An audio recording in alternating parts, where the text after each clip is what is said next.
If you clicked on this video, you're probably trying to find out the value of your coin. Well, I'm here to help you out. First of all, most coins from the 70s and 80s are changed and are probably not worth much. They're most likely not worth over face value, which means a penny is going to be worth a penny and a quarter is going to be worth a quarter. 70s coins are common and are still commonly found in change. But there are some rare ones which I will get into later. I'm not going to be going over specific rare coins, but I'll be talking about the basics and good ways to find the value of your coin. Okay, let's get into it. First of all, I don't know much about world coins, just US coins. So the best way to find the value of any coin is to take a good picture of both the front and the back, not from a million miles away. Take a nice close-up picture and make sure you capture the coin's detail. Maybe you can make a small video, moving it around lightly. And post it to a subreddit like r/coins, asking for help on the value or to identify your coin. And they'll probably be able to help you out. I've seen that they can be very helpful. So that's a good way to find the value of your coins. If that doesn't work, you could also email me. I'm going to be putting my email in the description, so you could follow the same instructions to take pictures or a video and send that to me, and I could try and help you find the value of your coin. Even if it's a world coin, I can work to try and help you. Just in case your coin is rare, make sure that you do not drop the coin and do not clean it, because cleaning may sound like a good thing, but to collectors, it damages the coin and it could ruin the value of it. You could make the value less than half of what it was before if it were rare. So make sure not to clean your coins, because collectors, even if it's dirty, they prefer their coins the way they naturally were before. Like this old coin here. Just found this random old coin here. It's a 2-cent piece. So this is all corroded, and it's worth $14. But if it were cleaned, you would see like it would look red instead of brown.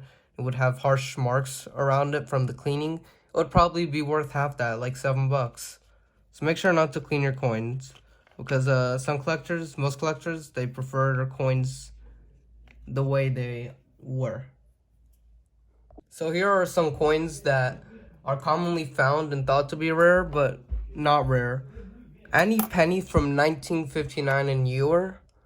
These are just these are pretty common. You'll find them all the time. They're not rare or anything. In most cases, don't have value, except for, of course, those errors I was talking about, or proof pennies like this one, which really aren't worth too much more either. Anyways, this I could probably get $1 or $2 for it.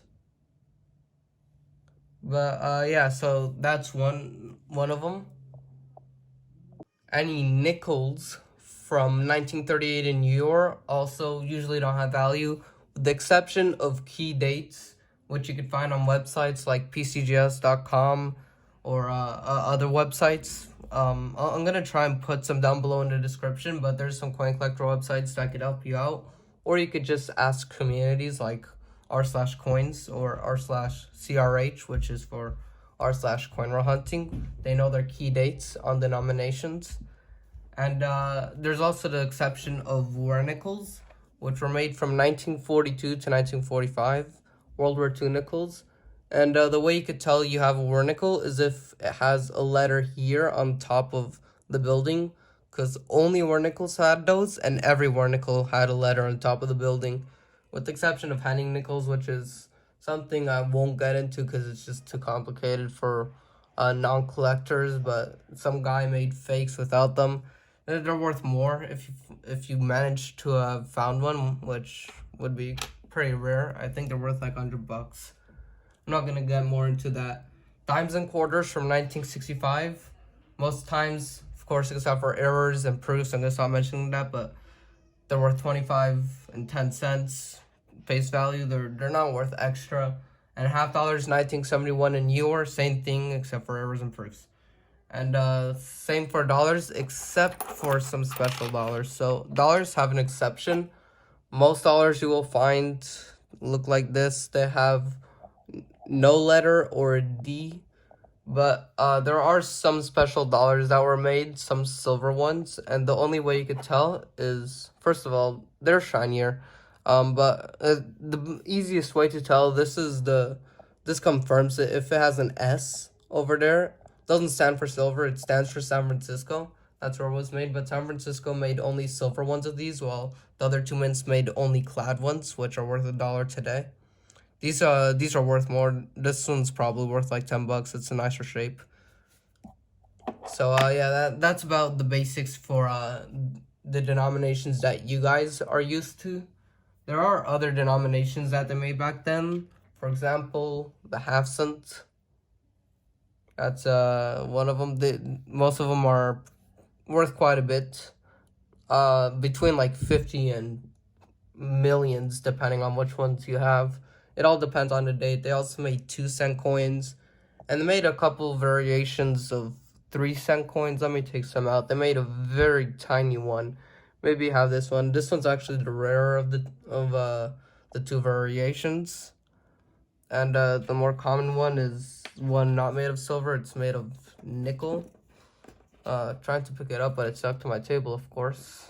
Here it is. It's slightly bigger, but it's still like a bit smaller than the penny. It looks like that. This is the front of it. Forgot to show the front of the other coin, right? It's just a star. Mine's not in the best shape, but they're quite rare. That's the front of the 2-cent piece. And they made a 20-cent coin also. I have this one right here. It's labbed. It has a seated design on the obverse. And they didn't make them for long. This is probably the rarest of all the denominations I just showed you. And then they also made gold ones, which I'm not going to take out. I have one of them, not the rest of them. They're quite expensive. I'm going to put some pictures up here on the screen. And if you see one of the coins you have, most of the time, they're probably going to be in bad condition and worth $10 or around $10 or less, like if it's one of the common 3 or 2-cent coins. But sometimes you have like maybe you have one of the rare ones, a half-cent, a 20-cent piece. If you have one of the gold ones, those are hundreds of dollars at least, at most thousands of dollars. So if you have one of the gold ones, I'd recommend, of course, doing all those safety tips I told you earlier and taking good pictures of it and posting it on subreddit like r/coins so they can be jealous of you while telling the value. So that's pretty much it for the basics. Something else I wanted to mention was weed cents. These are commonly found. Usually they're brown. These are probably worth 3 cents each, except for, of course, the better dates or the semi-key or key dates. So make sure, just look at PCGS values. I'm going to have it as a top coin link in the description. And the values are going to be off because it's for slabbed coins, but the common ones will probably say like it's worth $1 in the lowest conditions, while you could see the other ones, some of the better ones jump up in value. Or you could look at Gray Sheep, but I think that would cost money. I think there's free viewings of some specific coins, and the best way is just to ask r/coins, or you could send me an email with some pictures or just a description, and I could try and help you out. That's it.